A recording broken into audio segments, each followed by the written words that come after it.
Hello everyone, welcome back to Spararia YouTube channel. Alright guys, so yeah, in this video I would like to share you a tutorial on how to change screen lock on Poco M7 Pro.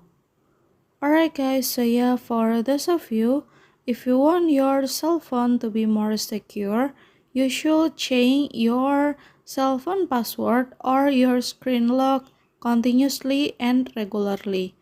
And how to change the screen lock of your phone is very easy. So yeah, without any further ado, now let's get started to the tutorial.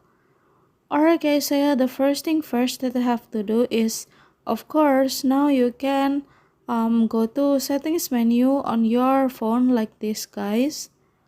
Alright, and then so yeah, now you can scroll down a little bit, and then now you can go to fingerprint, face data, and screen lock.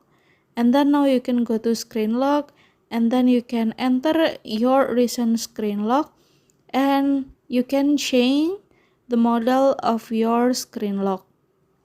Alright, I will choose pin for my screen lock, and then you can set the pin and confirm it. And so yeah, let we try together. Alright, the new screen lock is already set. Alright guys, so yeah, here's the tutorial, and thank you so much for watching. See you guys on the next video. Bye bye.